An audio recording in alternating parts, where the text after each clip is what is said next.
Hey everyone, Ariel Adams here with aBlogtoWatch. Please subscribe to our videos on YouTube and like this video if you find it useful. This is a review of SevenFriday Watches. SevenFriday is a relatively new brand. It's a Swiss brand, but we'll get to that in a second.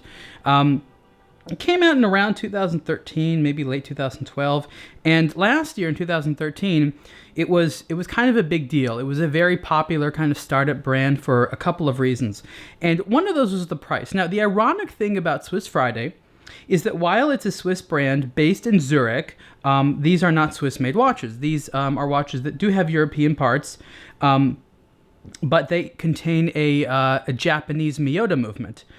So it's one of those rare circumstances you actually have a company in Switzerland that is not at all Swiss-made, because Swiss-made implies that it has a Swiss movement. I mean, there's more to it than that, but I'm just going to go with a simple response now. Now, I want to explore a little bit why I think that SevenFriday watches were popular. And we have 4 different versions right here. There's maybe about, I think there's less than 10 overall versions, and I know that a new model is coming out for 2014, but let's just take a look. So what you have is a rounded square case. I guess you can call it cushion shape, but it feels more like a rounded square to me. So it's a little bit taller than it is wide actually, but it's basically a 47 millimeter wide square, which is quite a big watch, not enormously thick. But definitely not the thinnest watch in the world. Definitely a bold design. What people really liked about it was how complex the dial was and everything it seemed to do for a relatively good price that I think when it came out was about $1,000. It's a little bit more right now because the price is actually in Swiss francs, not in dollars, so it's going to fluctuate a little bit.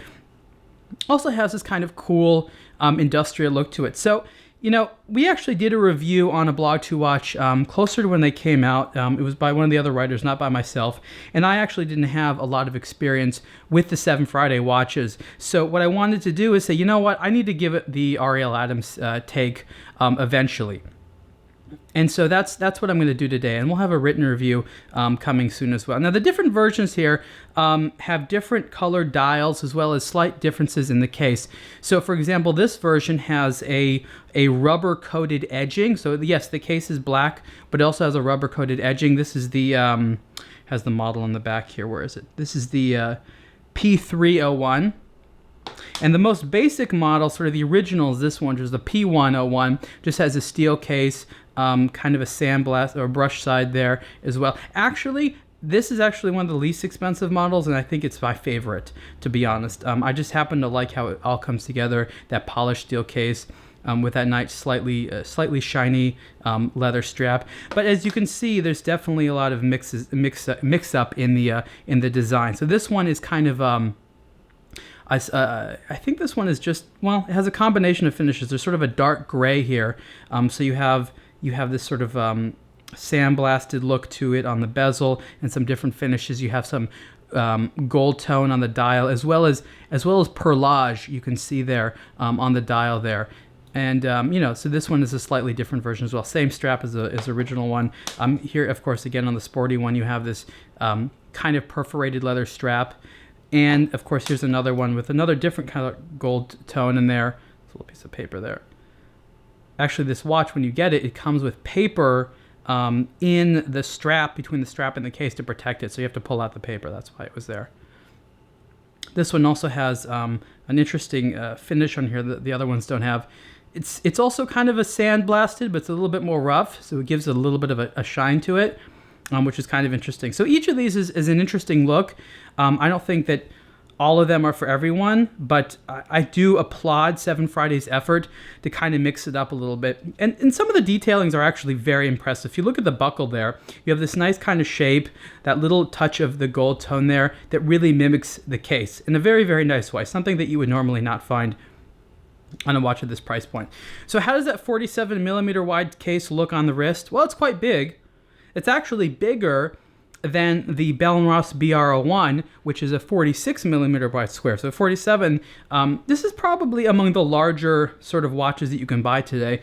But honestly, it looks quite nice. And part of the reason it doesn't wear, huge is because of the lugless design. So the fact that there are no lugs and the fact that the strap integrates directly into the case, I think makes it work really well. So excuse me, what was sort of the thoughts of the designer and the owner of the company when he's making this brand? Well, he was in the watch industry for quite some time, and he basically said that he was disillusioned a little bit. He thought the prices were ridiculous. He thought some of the distribution models were kind of silly, and so he said to himself, you know what, I'm gonna do it myself. I'm gonna make my own watch brand, and I want to make a cool design for a fair price. And I want to do it with an Asian movement because Asian movements aren't that bad, even though Swiss ones are very good. And I want to have kind of a funky thing. So to a degree, there's a bit of a satire in the design.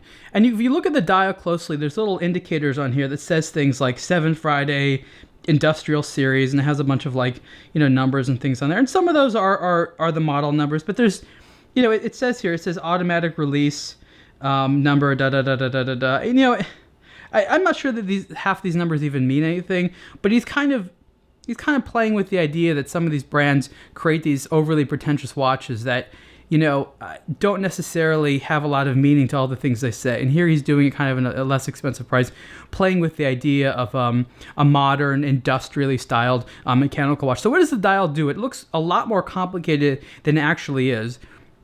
The Miyota movement that he uses isn't automatic. You can't see the rotor, but it isn't automatic.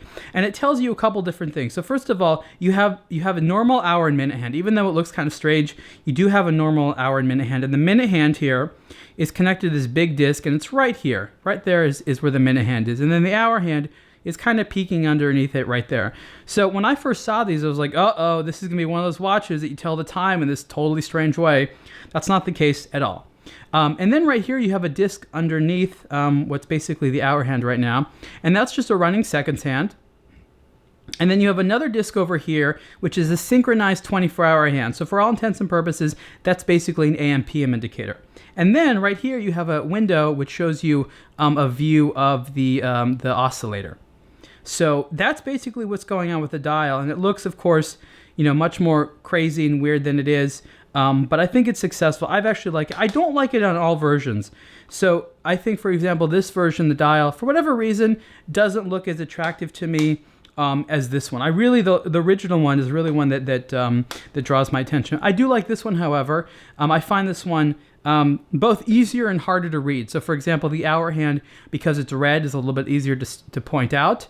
But I think some of the elements make it a little dark. It's a little bit not as high contrast, but this is not exactly what I would call a very high contrast watch. So what are my overall thoughts? Well, I still think it's a good value for the money, and I can see why a lot of people like it. I wouldn't consider it a daily wear. I think it's more kind of novelty watch-ish, if anything, because it's the type of thing that I think that you'll wear.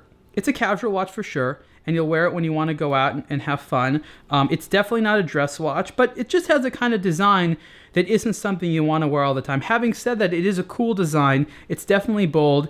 It's definitely avant-garde. So if you're the type of person that has a lot of watches and you want to get something kind of unique and strange that isn't going to be a daily wear, but is going to be something that you're going to want to wear from time to time, it's definitely a low-risk investment. If you want like your first nice watch or your first mechanical watch or something like that, I don't know that this is the type of timepiece that's going to, be something you want to strap on a daily basis. It's certainly not versatile enough with your wardrobe. I can say that, even though there are many interesting versions. Overall, I like what they do, and I'm very curious to see what they're coming out with next. Whereas I was skeptical to begin with, I am definitely a fan. I don't think that each one is in itself a masterpiece, but I overall think that SevenFriday is onto something with a European designed watch, with an affordable Japanese mechanical movement in a fun way that doesn't take itself too seriously. They don't go out and say, we're the next best thing in the world. They just sort of have a cool site and a cool concept, and you can buy their watches online. So what's the prices like? I keep talking about price. Well, this one retails for 925 Swiss francs. I think that is the absolute floor. That's the cheapest you can go. So that's about $1,000.